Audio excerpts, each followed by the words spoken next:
Saudara-saudara yang saya kasihi di dalam Tuhan Yesus Kristus, selamat malam. Sebelum kita melanjutkan malam doa gembala ini, saya ingin menyapa saudara-saudara sekalian, para gembala atau para pelayan di GKI Cimahi. Saudara-saudara, mari kita berdoa. Ya Tuhan, terima kasih untuk kesempatan malam doa gembala pada saat ini melalui jaringan online. Kami tidak bisa berkumpul, tetapi kami mengucap syukur karena kesempatan masih Tuhan berikan. Tolonglah kami khususnya dalam pembacaan firman, supaya kami dapat belajar mengerti dan dapat memantapkan peran kami sebagai para gembala di GKI Cimahi. Terima kasih Tuhan, dalam nama Tuhan Yesus Kristus kami berdoa. Amin.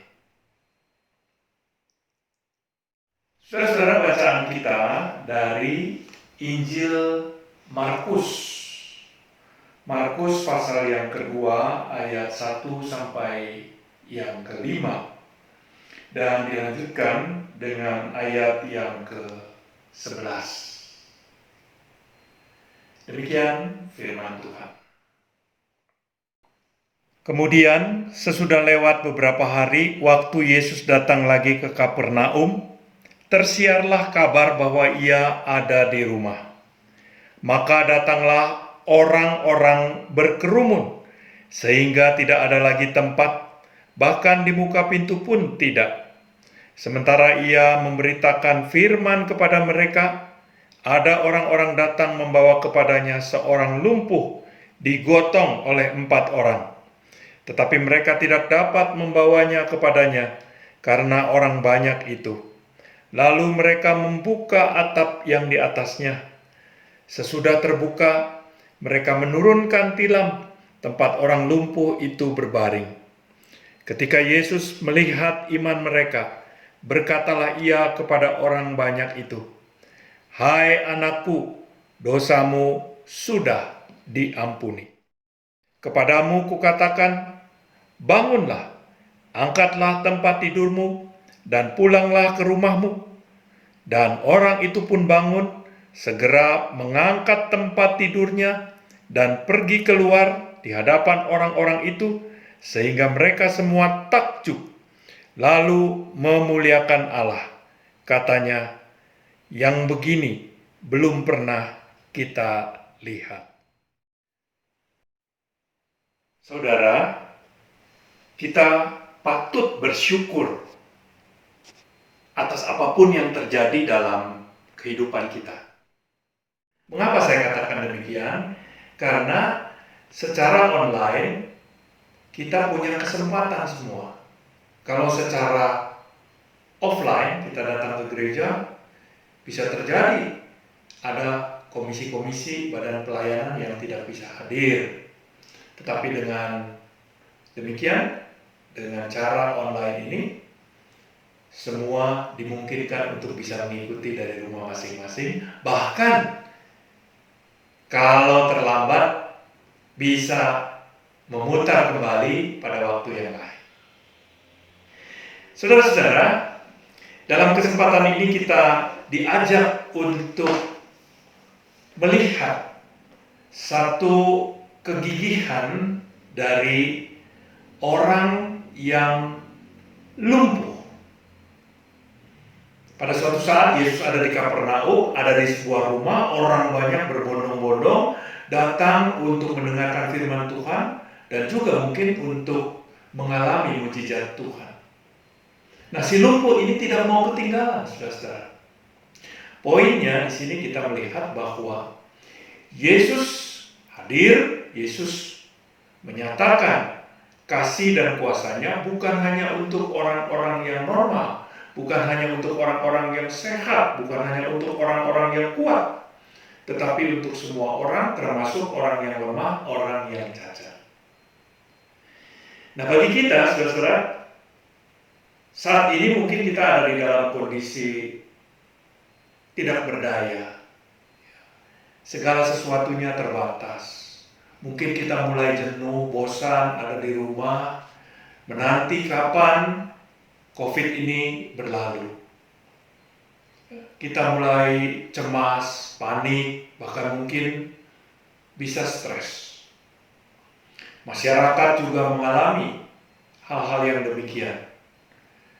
Jadi bukan soal penyakit saja, tetapi juga ada dampak secara mental.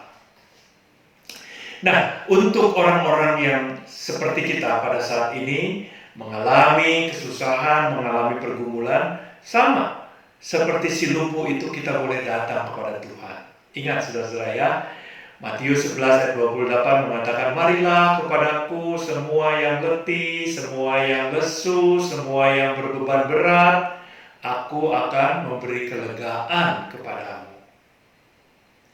Yang berikut, saudara, kita melihat kegigihan dari orang lumpuh ini. Dia memang lumpuh, sulit akan mencapai rumah di mana Yesus berada. Tetapi dia memanggil teman-temannya dan minta tolong kepada mereka.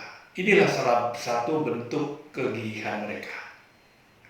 Dan ketika sampai di pintu tempat Yesus berada, melihat orang banyak, penuh sesak, bahkan di pintu pun sudah ada orang-orang yang berdiri di sana dan tidak ada tempat untuk jalan masuk. Tetapi kegigihan tetap dimiliki oleh orang lumpuh dan teman-temannya. Nah, saudara-saudara, di dalam menghadapi persoalan-persoalan kehidupan, kita menganggap ada tantangan, ada barrier, ada tembok yang menghadang. Kita diminta untuk tidak putus asa, tidak panik, tidak gelisah, tidak undur, ya, tetapi tetap gigih. Demikian juga dalam menghadapi persoalan saat ini, gereja mengalami banyak kesulitan juga, banyak hambatan, tidak bisa beribadah setiap hari Minggu. Tetapi kita harus beribadah secara online. Tidak bisa melakukan koordinasi, rapat-rapat, ataupun juga membuat program-program yang seperti biasanya. Tetapi kita melakukannya secara online. Gigih seperti orang lumpuh ini. Hambatan memang boleh ada, tetapi kita tidak berputus asa. Bahkan orang lumpuh ini bukan hanya gigih, tetapi dia juga memiliki kreativitas. Dan ini penting, ya. Kreativitas apa yang dimiliki oleh si lumpuh ini? Yaitu ketika melihat pintu tidak mungkin untuk dimasuki, dia mencari jalan yang lain. Entah siapa yang memulai ide ini, tetapi mereka melihat satu celah kemungkinan bahwa mereka naik ke atap dan membuka atap dari atas, lalu menurunkan orang lumpuh itu dengan kain tilam tepat di hadapan Yesus berada. Kreativitas menjadi sesuatu yang penting di tengah-tengah persoalan kehidupan kita sekarang. Gereja dengan komisi-komisinya, badan-badan pelayanan, bahkan juga anggota jemaat kesulitan untuk beraktivitas. Tetapi kita harus kreatif. Dan yang berikut, yang terakhir, saya nak mengatakan bahwa perjumpaan orang lumpuh itu dengan Yesus memungkinkan dia untuk mengalami kesembuhan. Yesus bukan hanya memberikan kesembuhan secara fisik, tetapi ia juga memberikan keselamatan, pengampunan dosa, keselamatan. Itulah yang penting.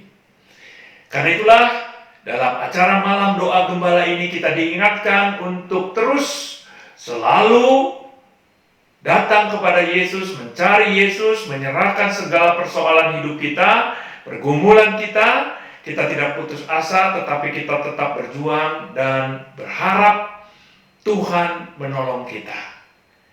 Dan pasti Tuhan akan menolong kita sebagaimana Tuhan menolong orang lumpuh dalam Injil Markus ini. Tuhan memberkati kita.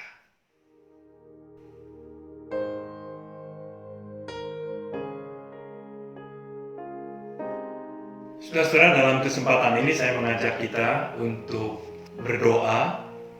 Kita dapat berdoa di tempat kita masing-masing. Doa yang pertama tentu saja untuk bangsa dan negara, untuk rakyat Indonesia, agar supaya pandemi COVID-19 ini segera berlalu, masyarakat dapat tertib mengikuti ajakan, anjuran dari pemerintah. Yang kedua, kita berdoa untuk gereja kita, untuk ibadah-ibadah yang dilakukan secara online, untuk komisi-komisi, sekali lagi mulai dari komisi anak, remaja, pemuda, dewasa, lansia, komisi kesenian gerejawi, komisi kedukaan, badan dana belajar, dan juga panitia pengadaan tanah. Agar supaya seluruh kegiatan juga dapat berlangsung dengan baik. Pokok doa yang ketiga adalah bagi anggota-anggota jemaat yang sakit, yang sedang bergumul, yang saudara ketahui, orang yang saudara kenal, mungkin di wilayah ataupun tetangga saudara, kita mendoakan mereka, sehingga mereka juga boleh mendapatkan kasih sayang dan pertolongan Tuhan. Mari kita berdoa.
Dengarlah seluruh doa kami.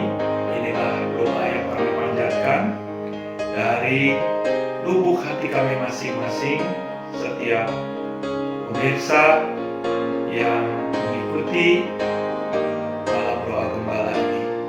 Tuhan dengar, Tuhan kabulkan sesuai dengan rencana, kehendak, dan kuasa Tuhan.